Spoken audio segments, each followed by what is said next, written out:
Le lancement des travaux de l'aéroport de Glodiguibé est pour bientôt. Mais en attendant, on en est au préliminaire, la phase de dédommagement de ceux qui ont cédé leurs parcelles dans le cadre de la construction du dit aéroport. Cette prise de contact, la première d'une série entre les propriétaires terriens et la commission interministérielle d'expropriation et d'indemnisation a valeur d'informer la population sur les modalités de dédommagement.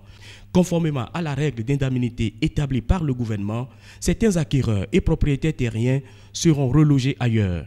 D'autres vont être payés en espèces sonnantes et trébuchantes.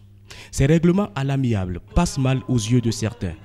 Au pas de charge, les représentants des 7000 détenteurs et titulaires des parcelles concernées ont exprimé leurs inquiétudes quant à leur avenir. Sans langue de bois, d'aucuns ont voulu savoir sur quel site ils seront relogés. Si toutes les dispositions sont-elles prises pour leur garantir la sécurité? D'autres encore, plus curieux, se sont préoccupés du prix par mètre carré des domaines expropriés. La commission a pris en compte toutes les doléances des concernés tout en rappelant l'objectif de sa descente à l'arrondissement de Glodiguibé. Donc la séance d'aujourd'hui est une séance de sensibilisation à l'endroit de ces populations pour leur expliquer le processus qui est en cours et à quoi ce processus va aboutir.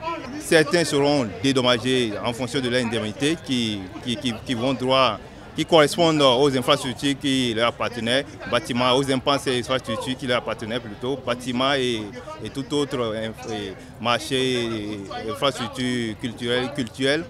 Et aussi, d'autres seront relogés en fonction du fait qu'ils appartenaient à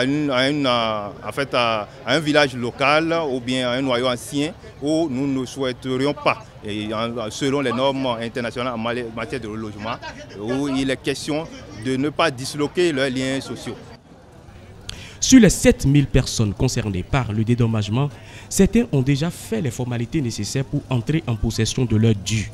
D'autres non. Les noms de ceux qui seront bientôt indemnisés sont affichés ici à l'arrondissement de Glodiguibé. Et nous ne sommes pas contre la construction de l'aéroport, nous sommes pour, puisque c'est une infrastructure qui va contribuer au développement du pays.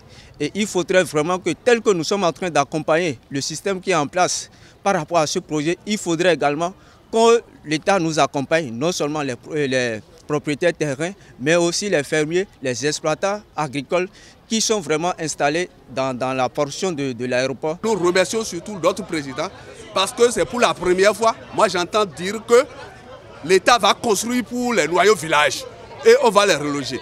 D'abord on va viabiliser la zone et pouvoir les accueillir. Tous les propriétaires terriens, les noyaux villageois surtout. L'étape de Glodiguibé étant bouclée, la commission va poursuivre le même exercice de sensibilisation avec les populations de Zé et Tori le 12 janvier prochain.